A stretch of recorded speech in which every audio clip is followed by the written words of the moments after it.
c'est Bagou de Capsoft et aujourd'hui je vais vous présenter comment installer et configurer un VPS ptérodactyle venant de Capsoft. Donc pour commencer, vous allez entrer votre nom de domaine en commandant le VPS. Donc le nom de domaine, si vous n'en avez pas, ce n'est pas obligatoire, mais en gros cela vous permettra par exemple d'accéder à votre serveur enfin votre panel ptérodactyle depuis l'adresse que vous avez payée, donc l'adresse que vous rentrez ici. Donc si vous n'en avez pas et que vous en voulez un, vous pouvez très bien en acheter par exemple chez Yonos, où les noms de domaine commencent à 1 euro, enfin 1 dollar la première année, puis 15 dollars par an. Donc moi je vais en mettre un factice puisque je n'en ai pas. Du coup si vous n'en avez pas, vous mettez ce que vous voulez et vous faites utiliser. Donc il va vérifier mon nom de domaine, puis il va vous emmener sur cette page là. Alors là c'est un produit de test, hein, donc c'est normal si vous voyez que le coût est de 0 euros. Donc ici dans nom de vous me remettez votre nom de domaine, je remets exactement le nom de domaine qu'il y avait avant. Dans le mot de passe route, vous mettez le mot de passe qui vous permettra de vous connecter au VPS. Ça ne sera pas le mot de passe de votre compte sur le panel, ce sera juste le mot de passe pour vous connecter sur le VPS. Dans préfixe NS1, vous mettez NS1 et dans préfixe NS2, vous mettez NS2. Ici, dans le système d'exploitation, vous mettez Ptero 0.7 ou Ptero 1.0, ça va dépendre de votre version, mais ce tutoriel, enfin la version que vous voulez, mais ce tutoriel est pour Pterodactyle 0.7. Donc si vous voulez un tutoriel pour Pterodactyle 1.0, vous allez sur la chaîne de Capsoft et vous aurez le tutoriel pour la 1.0. Mais actuellement, les Pterodactyle 1.0 n'est pas encore disponible chez Capsoft, du coup je vais utiliser la version 0.7. Donc ensuite, vous faites continuer, vous allez attendre un peu, vous allez faire passer la commande, vous allez entrer vos informations, hein, moi j'ai aucune... Enfin, moi elles sont déjà rentrées comme si c'était relié à mon compte, même si c'est des fausses informations. Hop, une fois que vous avez commandé, vous allez dans service, et là vous allez attendre quelques temps, le temps que votre service vous soit livré. Donc cela peut prendre 10 à 15 minutes, donc on se retrouve quand le service sera livré. Donc voilà, une fois votre VPS installé, vous atterrirez sur cette page-là où il y aura marqué l'IP de votre VPS. Donc vous allez copier l'IP, d'accord? Si elle veut bien se copier, elle veut pas se copier, pourquoi? Je ne sais pas. Donc vous la copiez, vous allez ouvrir l'application Pewty. Donc si vous ne l'avez pas, je vous laisse l'installer, tous les liens seront en description. Donc vous entrez l'IP dans Hostname et vous appuyez sur Open. Vous faites oui. Dans Login As, vous écrivez root, donc R-O-O-T, et dans Password, vous écrivez votre mot de passe. Alors vous verrez que rien ne s'affiche quand vous écrivez votre mot de passe, c'est tout à fait normal, c'est de sécurité, et du coup vous ne verrez pas ce qui s'affiche. Mais votre mot de passe s'entre bien.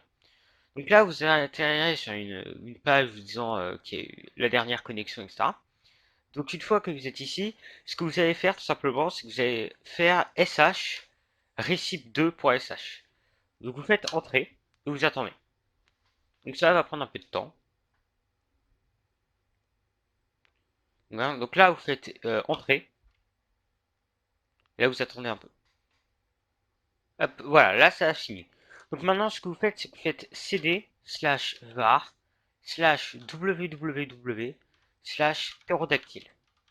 Vous appuyez sur entrée et vous faites donc php artisan p deux petits points user deux petits points make. Vous faites entrer. Et là, vous me posez plusieurs questions. Donc, si vous êtes, là, il vous demande si vous voulez créer un utilisateur administrateur. Donc, vous faites oui. Donc, vous écrivez yes et appuyez sur entrée. Il vous demande une adresse mail. Donc, vous entrez une adresse mail. Un nom d'utilisateur. Donc, moi, je vais mettre Bug450. Vous mettez votre nom d'utilisateur. Ça, le first name et le last name. Donc, c'est votre nom et prénom. Mais vous n'êtes pas obligé de mettre votre nom et prénom. Hein, ça, pas grand chose. Alors, ici, pareil. Vous devez écrire votre mot de passe. Mais vous verrez pas votre mot de passe s'écrire. Voilà. Donc une fois que votre mot de passe est écrit, vous appuyez sur Entrée. Donc là, vous voyez que le compte a bien été créé.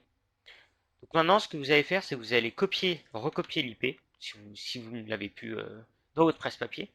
Vous allez l'entrer ici, dans la barre d'URL en haut. Vous appuyez sur Entrée.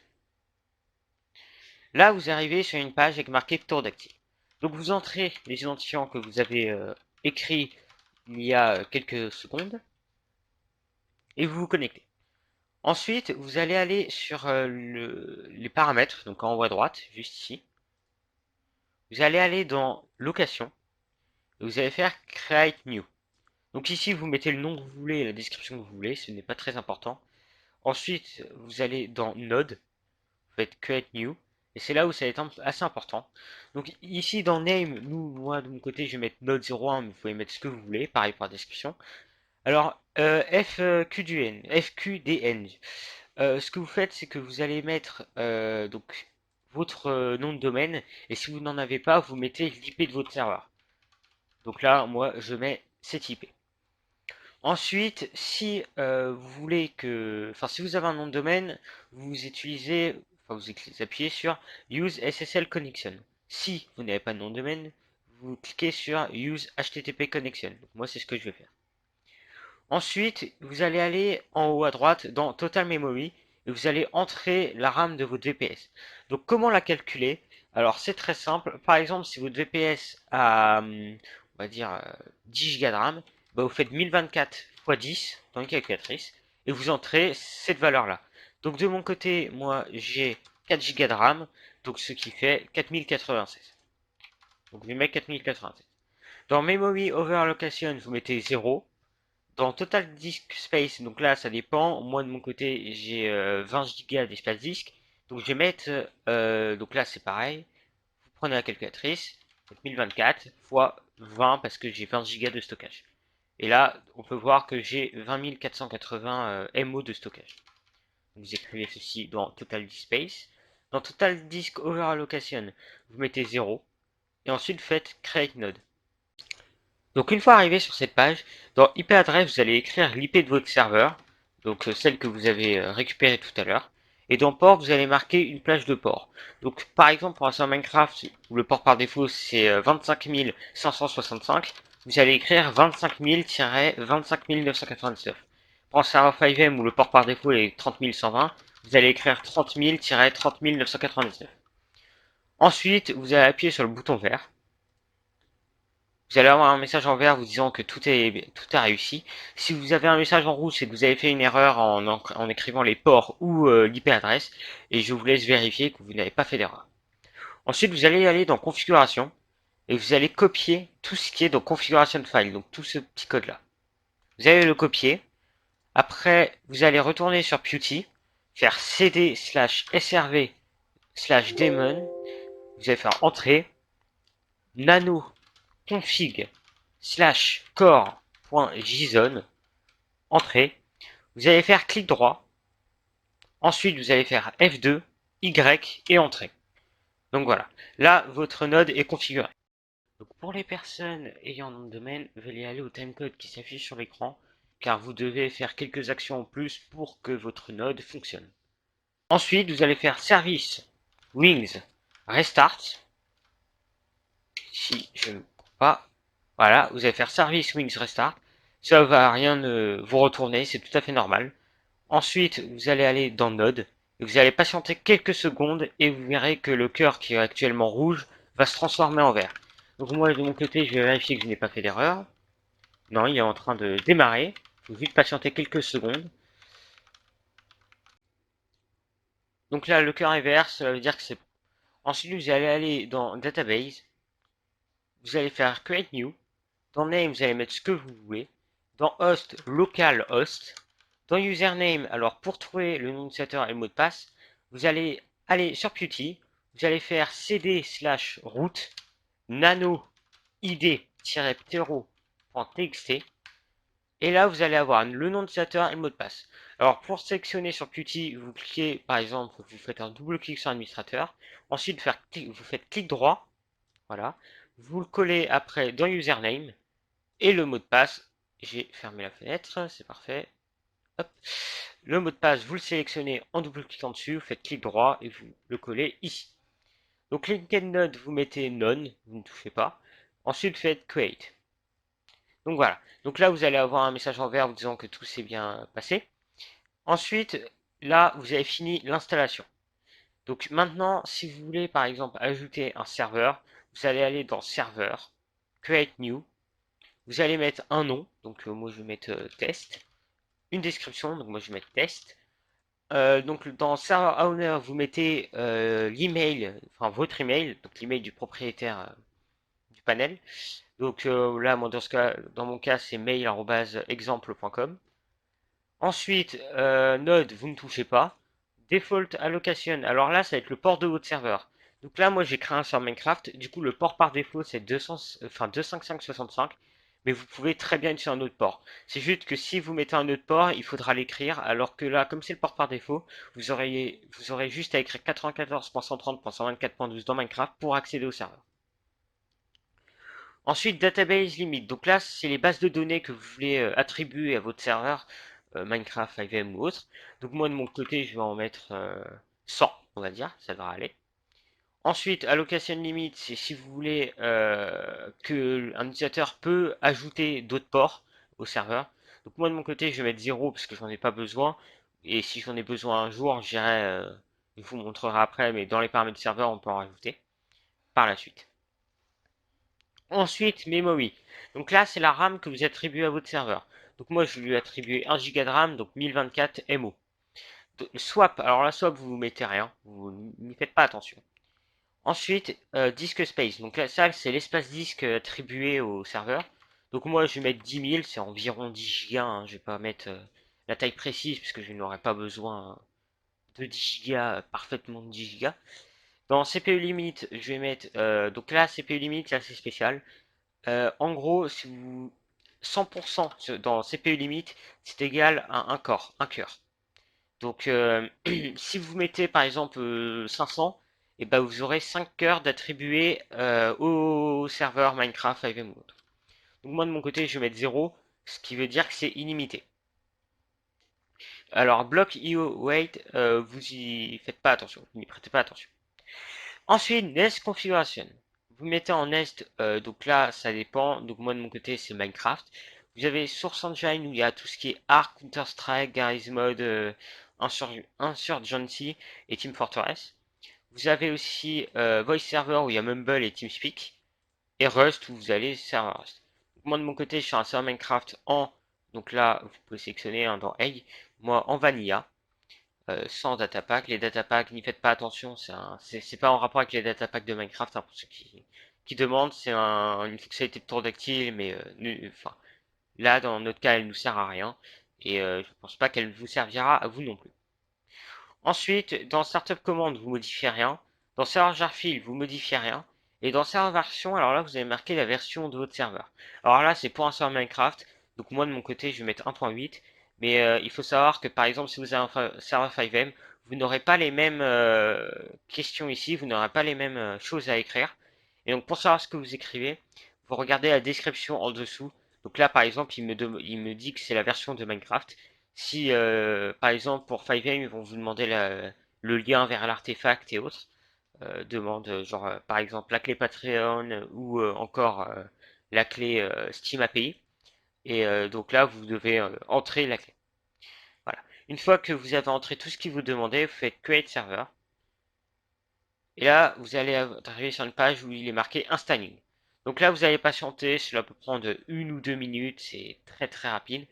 Donc vous actualisez jusqu'à que le serveur soit installé. Moi, je vais patienter quelques minutes et je vous reprends dès que le serveur est installé. Donc voilà, mon serveur vient de finir de s'installer. Donc une fois qu'il est installé, vous verrez qu'en haut, il y a beaucoup d'onglets. Donc vous pouvez aller dans les onglets, je vais vous expliquer à quoi ils servent. Donc vous avez détails, où là, vous avez le nom du serveur. Donc là, pour moi, c'est test. L'externe identifier, donc laissez-le. Hein, cela ne vous sert à rien. Server node, donc c'est le propriétaire du serveur.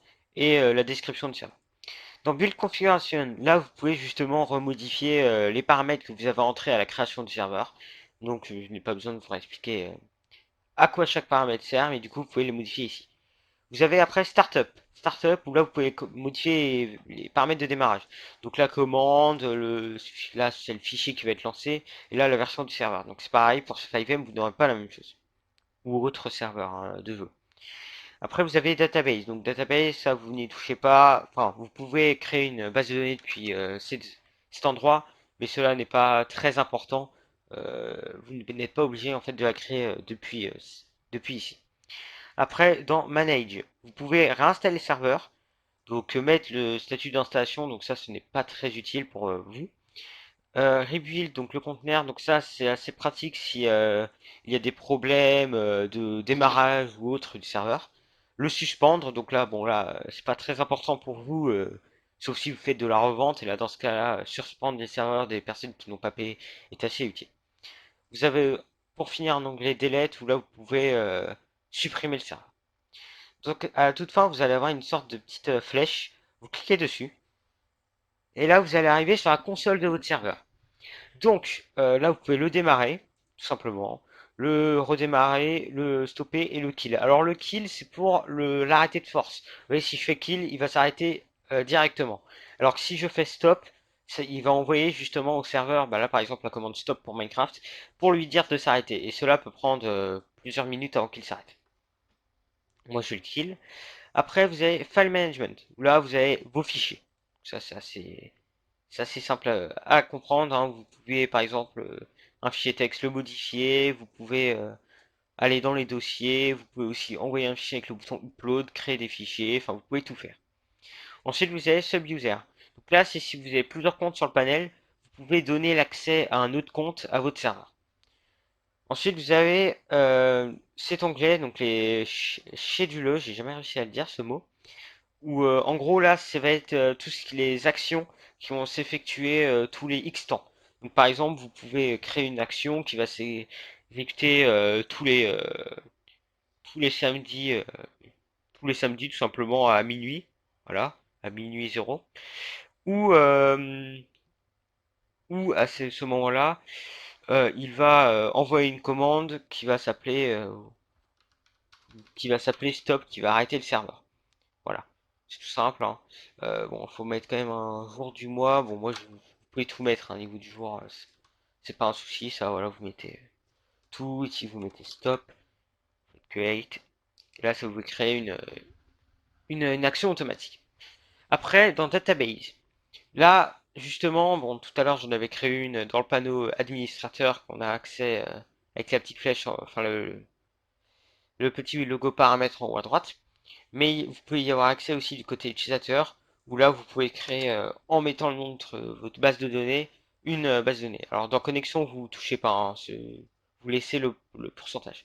Et du coup, une fois qu'elle est créée, vous aurez votre nom d'utilisateur, enfin le nom de la base de données, le nom d'utilisateur, le mot de passe de la base de données, donc là, bon, voilà, et le host. Donc ça, c'est l'adresse à entrer pour configurer, pour que votre serveur se connecte à la base de données. Ensuite, dans configuration, vous pouvez modifier le nom du serveur, les paramètres donc d'allocation, donc là c'est l'IP plus le port, enfin le port principalement du serveur. Les paramètres pour vous connecter, enfin les informations SFTP, donc ça vous permet de vous connecter en SFTP à votre serveur, donc FileZilla ou encore WinSCP. Et Startup paramètres, où vous pouvez modifier la version, etc. Voilà. Donc j'espère que ce tutoriel vous aura plu. Euh, Si vous avez des questions, n'hésitez pas à venir nous les poser sur le Discord de Capsoft. Moi, je vous dis à la prochaine pour un nouveau tutoriel.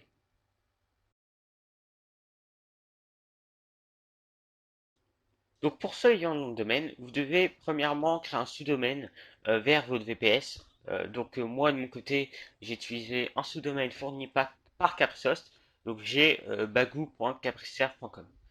Donc une fois que vous avez votre sous-domaine, vous faites en SSH apt install certbot. Donc, il va s'installer, ça peut prendre quelques secondes. Ensuite, vous faites service nginx stop. Vous faites certbot cert only-d et là vous mettez votre nom de domaine. Donc moi de mon côté c'est bagou.capriceserve.com. Alors je vais juste vérifier que je n'ai pas fait d'erreur et que tout est bien redirigé. Tout est bon. Donc une fois que vous avez écrit votre nom de domaine, vous appuyez sur Entrée. Ici vous mettez 1. Ensuite vous mettez votre adresse mail. Ensuite vous mettez un A majuscule, vous appuyez sur Entrée. Un Y majuscule et vous appuyez sur Entrée. Et là il va créer un certificat. Donc cela peut prendre quelques secondes, hein. Voilà. Donc là, si vous avez marqué Congratulations, c'est que votre certificat a bien été créé. Si il y a une erreur ou un autre message, enfin, contactez-nous directement sur le Discord et puis on vous aidera à régler le souci. Donc ensuite, vous devez faire cd/etc ngx site enabled. Vous faites après rm-rf tero.conf nano-tero.conf. Vous copiez le texte qui est en description. Donc moi, je vais aller le chercher. Ça prend quelques secondes. Il faut vite que je le copie. Voilà. Vous le collez en faisant clic droit. Et là, il faut faire attention. Il faut bien vérifier à remplacer domaine par votre nom de domaine. Donc ici, en haut, vous avez server name domaine. Vous supprimez domaine, vous mettez votre nom de domaine. Hop. Voilà. Ensuite, ici, vous avez encore un server name. Vous mettez vos noms de domaine. Alors, vite supprimer le point virgule en haut, ça a posé problème. Ensuite, vous allez descendre un peu, et là, dans enfin, SSL Certificate et SSL Certificate Key, vous allez remplacer aussi le domaine par votre nom de domaine. Ensuite, vous faites service ngx start. Donc là, moi de mon côté, j'ai une erreur, c'est peut-être, j'ai dû faire une erreur. Oui, non, ça, c'est une erreur que vous, de votre côté, vous n'aurez pas. C'est une erreur toute bête, mais je vais régler ça par la suite, et du coup, vous n'aurez pas l'erreur. Hop. Ok, je me suis fail. Voilà, donc vous n'aurez pas cette erreur, hein. C'est juste moi qui me fail dans mon copier-coller. Donc vous faites service ngx start, vous n'aurez rien qui sera renvoyé, c'est tout à fait normal. Ensuite, vous allez aller sur internet et vous allez aller sur votre nom de domaine, donc moabagou.capriceserve.com. Et là, magie, vous êtes arrivé sur votre panel. Voilà. Donc ensuite, vous avez juste à finir l'installation du panel en retournant en arrière sur la vidéo.